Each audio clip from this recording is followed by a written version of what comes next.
The lovers in the snow. It was supposed to be the perfect getaway. Amber and Lucas, a young couple deeply in love, had decided to spend their first Valentine's Day together in the snowy mountains. They found a secluded cabin nestled deep in the forest, far from the hustle and bustle of their busy lives. It was the kind of place where the snow fell so thick that it silenced the world, and the air was crisp and clean. They had visions of cozy nights by the fireplace, hot chocolate, and endless hours of talking under a blanket of stars. But when they arrived, the reality was colder than they had imagined. The snowstorm had arrived earlier than expected, blanketing the area in thick layers of snow. The sky had darkened quickly, and the wind howled, as if warning them to leave. But the couple was undeterred. They were in love. They were together. Nothing could go wrong. The cabin was old, its wooden beams creaking under the weight of the storm. The air inside felt stale, heavy, as if the house itself was trying to hold its breath. But they dismissed it, excited by the charm of the place. It had a rustic warmth to it, with worn leather chairs, dark wooden floors, and a massive stone fireplace. It was the kind of place you would expect to hear stories of ghostly hauntings and tragic tales, but to them, it was a haven. As night fell, the storm outside grew worse. The wind howled against the windows, shaking the trees, while the snow piled up faster than the couple could clear it. They settled in front of the fire, cuddling on the couch, laughing and talking, feeling secure in the warmth of the cabin. But as the night wore on, something started to feel wrong. The silence. It wasn't the comforting silence they expected. It felt like it was pressing in on them, suffocating the space. It was too still, too unnerving. Amber glanced at the windows, half expecting to see shadows moving outside in the storm. But there was nothing, just darkness. "Did you hear that?" Lucas asked, his voice low, his eyes scanning the room nervously. Amber furrowed her brow. "Hear what?" "I don't know. Like footsteps," he whispered, his gaze fixed on the far corner of the room. Amber shrugged it off. "It's probably just the house settling." But Lucas wasn't convinced. He stood up, walking cautiously to the window and peering out. The snow had begun to fall more heavily, and the trees swayed violently in the wind. There was no sign of life outside, yet the feeling of being watched was undeniable. "Maybe we should call it a night," Lucas said uneasily, walking back to Amber and sitting down beside her. They tried to distract themselves with a movie, but the tension in the air was palpable. Every creak of the house seemed amplified in the stillness. At some point, they both fell asleep on the couch, too tired to care about the strange feeling that had begun to build. But that night, something woke Amber. It wasn't the sound of wind howling or snow hitting the windows. It was the unmistakable sound of breathing, shallow, labored, almost like someone was standing in the room with them. She opened her eyes, her heart racing. The cabin was dark except for the faint glow from the fireplace.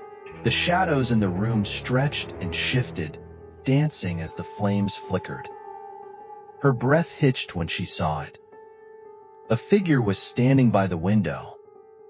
It was a man, cloaked in tattered clothes, his face obscured by a hood. His eyes glowed unnaturally bright, piercing through the darkness. His lips were twisted into a twisted grin, a grin that didn't reach his eyes. His hands were outstretched, and Amber's blood ran cold when she saw that his fingers were elongated, like claws. The figure didn't move. Amber froze, unable to speak or scream. Her body felt paralyzed by the terror that had gripped her. It was as though her very soul was being drawn into those glowing eyes. Then, without a sound, the figure vanished. Amber gasped, her heart pounding in her chest. She turned to look at Lucas, but he was still sound asleep, unaware of what she had just seen. Suddenly, the fire in the fireplace flickered and went out, plunging them into total darkness. Amber's breath came in short gasps as she scrambled for her phone, her hands trembling. She turned on the flashlight, the beam shaking in her hand. The light cut through the darkness, but the shadows seemed to cling to the walls. She stood up, her eyes darting around the room, searching for any sign of movement. There was nothing, just the eerie silence. That's when she heard it. A soft knock at the door. Amber froze. The knock came again, louder this time, and then a voice, low, hoarse, almost a whisper, drifted through the door. "Let me in." Amber's stomach churned. It was impossible. The storm outside was brutal, and no one could survive out there. Not in this weather. They had been completely isolated for miles. Who could be knocking? "Lucas, wake up!" she shouted, shaking him violently.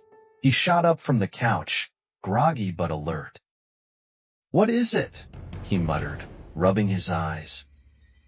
"Someone's at the door," Amber whispered, her voice trembling with fear. Lucas stared at her, his eyes narrowing. "What? No, that's impossible. We're the only ones here." But the knocking persisted. Each knock echoed in the stillness of the cabin, growing louder, more frantic. Amber felt a cold hand wrap around her heart. "I saw someone," she whispered. "I saw him outside the window." Lucas stood up, his face pale with fear. "No one is out there, Amber. It's just the storm playing tricks on you." But the knocking wouldn't stop. In a moment of irrational fear, Amber rushed toward the door, the light from her phone flickering as she approached. She reached out with trembling hands to unlock the door. "No, don't open it," Lucas screamed. But it was too late. Amber's hand was already on the handle. The moment she turned it, the door flew open with a deafening bang, and a cold gust of wind slammed into her face, making her stumble backward. But there was no one there. The snowstorm raged outside, but the darkness was thick and suffocating. The only sound was the howling wind and the occasional crack of trees bending under the weight of the snow. Suddenly, Amber was shoved from behind, her body thrown to the ground as she screamed in terror. When she looked up, there he was, the man with the glowing eyes, standing just inches from her face. "Don't let him take me, Lucas!" she screamed, reaching for him. But Lucas was frozen, his body shaking, unable to move. His eyes were wide with terror, his mouth agape in disbelief. It was as if the world had turned into a nightmare that he couldn't escape. The figure's lips twisted into a wide, jagged grin. "He's already taken you," it whispered. Amber's heart sank as she realized the truth. This was no ordinary man. This was something far older, something far darker, and it had been waiting for them. The figure slowly advanced, the room filling with an unbearable coldness.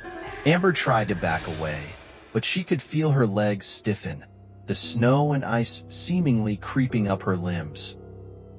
Lucas grabbed her hand in a desperate attempt to pull her away, but the figure reached out, its claws extending like talons, sinking into Amber's flesh. And then, everything went black. The next morning, the storm had finally subsided.